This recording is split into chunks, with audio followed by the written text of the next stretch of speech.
Hi, Dave Geary, MMJ. Hi guys, Daniel Hastings here and welcome to our MMJ September vlog for 2018. David, as we often do, we've got just got some observations from the market in recent times. Certainly do, mate. Look, I'm going to go through some interesting stats that actually happened that worked out for the last 12 months. So it's good that we've had a full year now, so from last year to now to June, and we've looked at the statistics about the regional medium houses prices. So basically, July 17 last year, the average median price was 730,000. Mm-hmm. This is in Illawarra, by the way, not in Wollongong City, but throughout the region. And so it was 730, and June 2018 was 765.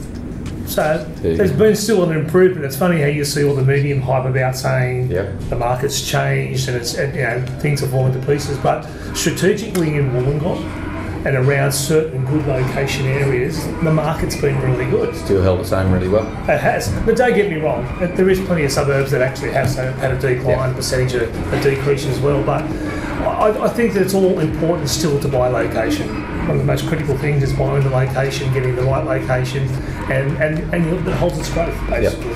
So another thing that we need to know that there's a lot of negativity out in the marketplace about things falling to pieces and that as well. So Illawarra has been fairly well protected. Absolutely. We've been very lucky here. And I think that the government have done a great job. I don't know if you know the statistic, but the government at the moment in New South Wales bring $14 billion in stamp duty revenue, which is massive, with obviously Sydney being the highest. I think Sydney's around 335 million out of that 14 billion, just as one area.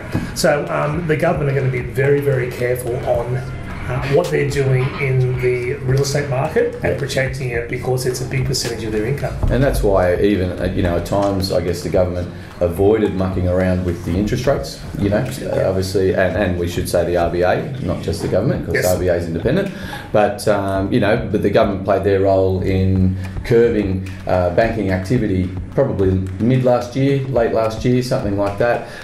Tightened up some lending criterias. Overseas buyers were more restricted than what they were. And obviously because it was Sydney and Melbourne, and certainly you could say Wollongong, being that we're now the third most expensive city in the country, in the nation, so we were very much affected by it as well.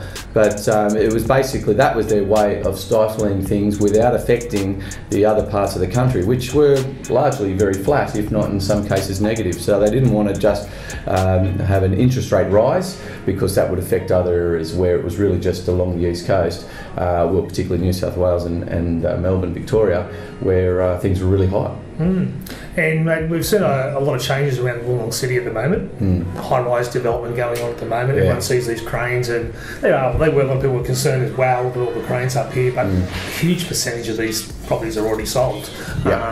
And we've got an interesting one next door to us as well, Signature. Yeah, Signature, absolutely. Right, as Dave said, right next to our address here in Regent Street, Wollongong, we've got the Signature development, which is now well and truly progressing. This unit block is significant. I mean, we're a 7-storey building here.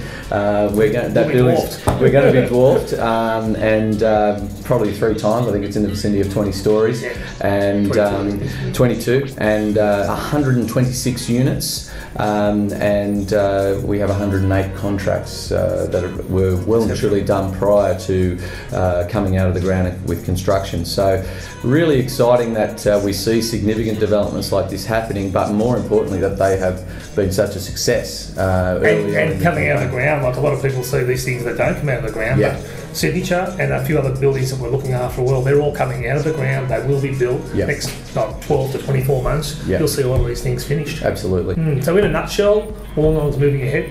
Hell of a lot of positives. Absolutely. Absolutely. Great developments happening down around here. Great area to live in, mountain, sea. We've got a lot of things going for us, so place to buy. Yeah, absolutely. All right. That's it. Thanks, we'll look forward to seeing you in October. See you.